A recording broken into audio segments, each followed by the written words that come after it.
Assalamualaikum warahmatullahi wabarakatuh. Halo Kang, biar kabarmu? Di video kali ini kita akan membahas tentang iblis. Namun sebelum lanjut, bagi kalian yang belum subscribe, silakan untuk mensubscribe. Karena dengan mensubscribe, Anda turut menebarkan dakwah dengan cara kami.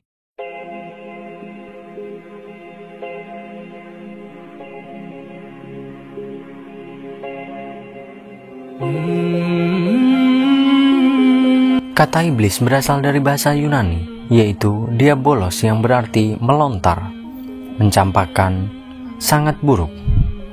Dalam bahasa Arab yaitu ablasa berarti berputus asa, balasa berarti tiada kebaikan.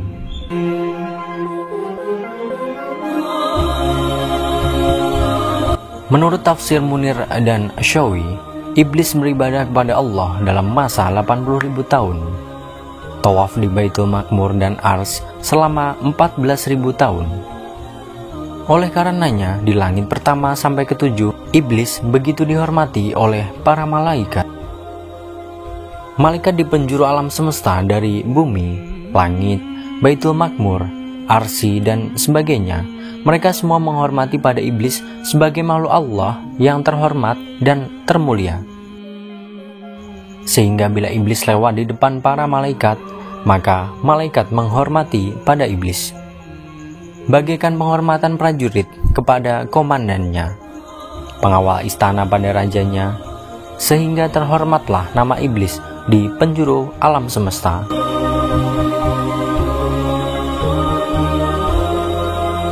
Namun sayang, di Lauhul Mahfuz, tulisan iblis terselubung rapi.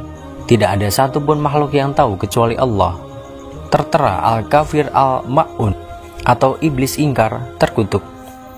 Dalam sumber lain, iblis pada mulanya bernama Azazil dan tinggal di bumi. Azazil adalah jin yang taat kepada Allah, dan memang iblis sebenarnya adalah dari golongan jin, seperti pada firman Allah. Dan ingatlah ketika kami berfirman kepada para malaikat, sujudlah kepada Adam. Maka sujudlah mereka kecuali iblis. Dia adalah dari golongan jin, maka ia mendurhakai Tuhannya. Quran Surat Al-Kahfi ayat 50. Iblis pada sebelumnya memiliki wajah yang indah, cemerlang, mempunyai sayap 4, banyak ilmu, banyak ibadah juga, serta menjadi kebanggaan para malaikat dan pemukanya. Dan dia juga memimpin para malaikat, kurobiin, dan banyak lagi. Tetapi semua itu tidak menjadi jaminan sama sekali baginya. Ketika pembangkangan itu, kemudian Allah merubahkan mukanya pada asalnya yang sangat indah cemerlang ke bentuk hina yang menyerupai babi hutan. Allah membentuk kepalanya seperti kepala unta, dadanya seperti daging yang menonjol di atas punggung. Wajah yang ada di antara dada dan kepala itu seperti wajah kera. Kedua matanya terbelah pada sepanjang permukaan wajahnya. Lubang hidungnya terbuka seperti cerek tukang bekam. Kedua bibirnya seperti bibir lembu. Taringnya keluar seperti taring babi. Dan janggutnya terdapat sebanyak 7 helai. Setelah itu Allah mengusirnya dari surga, bahkan dari langit, dari bumi, dan ke beberapa jazirah. Dia tidak akan masuk ke bumi melainkan dengan cara sembunyi-sembunyi. Allah melaknatnya hingga hari kiamat karena dia menjadi kafir. Tahukah kamu bahwa jauh sebelum Nabi Adam diciptakan, iblis adalah merupakan makhluk yang mulia di sisi Allah Subhanahu wa Ta'ala, dan merupakan salah satu makhluk yang paling dihormati oleh malaikat. Kasih sayang Allah terbesar kepada iblis adalah bahwa yang pertama, dia telah mendapatkan taufik dan menyembah Allah Subhanahu wa Ta'ala. Yang kedua, karena ibadahnya yang banyak, dia dimasukkan ke dalam kumpulan para malaikat. Saking mulianya iblis pada masa itu, dalam sebuah kitab karangan Imam Al-Ghazali menyebutkan, Iblis itu sesungguhnya namanya disebut Al-Abid atau ahli ibadah pada langit yang pertama. Lalu langit yang kedua disebut Az-Zahid.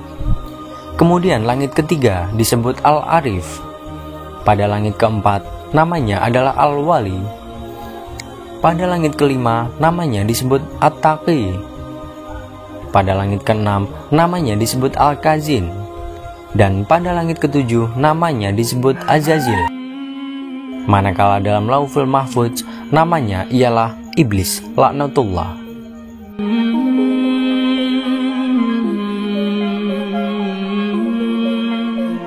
Dikisahkan, Iblis dulunya adalah ahli ibadah yang tidak pernah membangkang dan mengeluh terhadap perintah-perintah Allah. Bahkan, Iblis pernah menjadi Sayyidul Malaikah atau penghulu atau pemimpin malaikat, dan Khazinul Jannah atau bendaharawan surga. Namun, lama-kelamaan Iblis menjadi sombong dan angkuh. Ia menganggap bahwa dirinya adalah makhluk yang paling tinggi derajatnya di antara makhluk-makhluk Allah yang lain.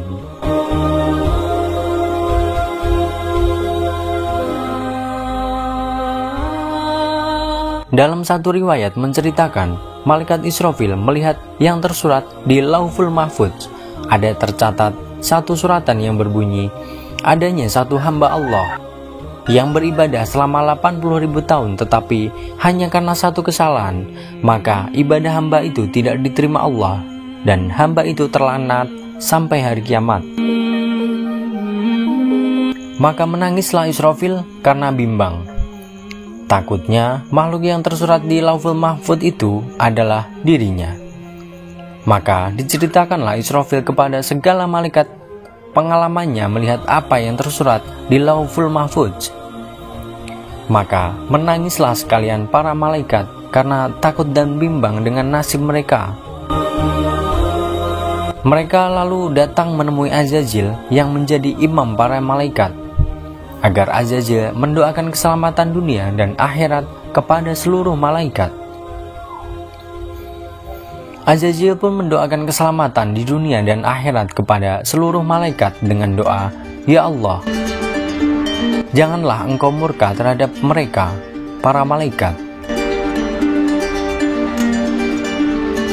Namun, Azazil lupa untuk mendoakan keselamatan untuk dirinya sendiri.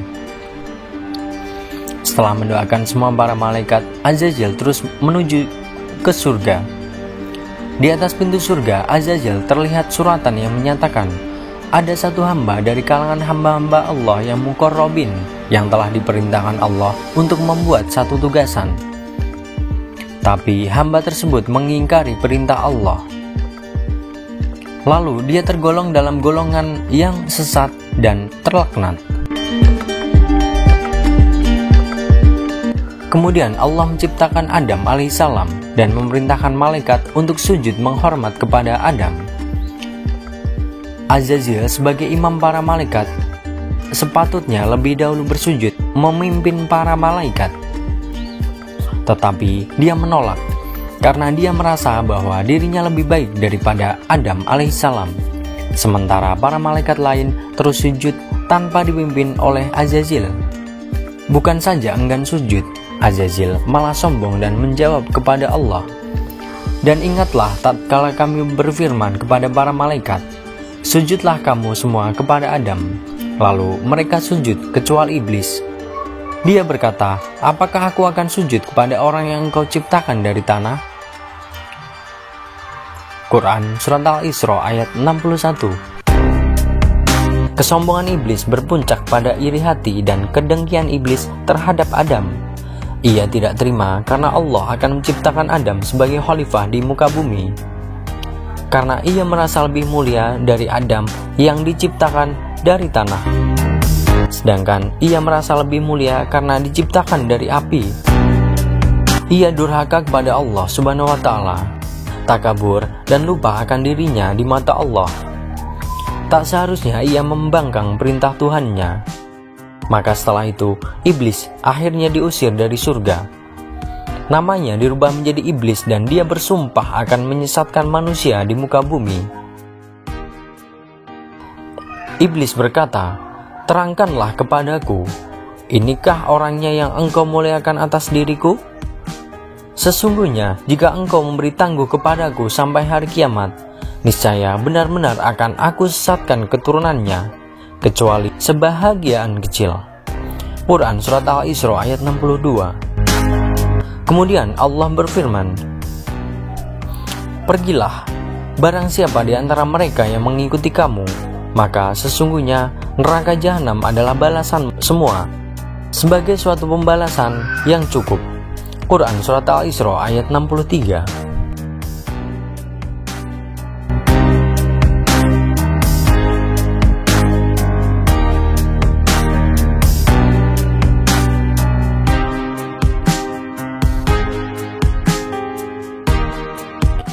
Dari kisah ini kita bisa mendapatkan pelajaran bahwa iblis dulunya adalah ahli ibadah, dan makhluk Allah yang mulia sekalipun bisa menjadi makhluk yang dilaknat oleh Allah karena kesalahannya. Untuk itu, sebaiknya kita menjauhi sifat-sifat iblis seperti sombong, angkuh, iri dengki, dan yang lainnya, agar kita terhindar dari laknat Allah.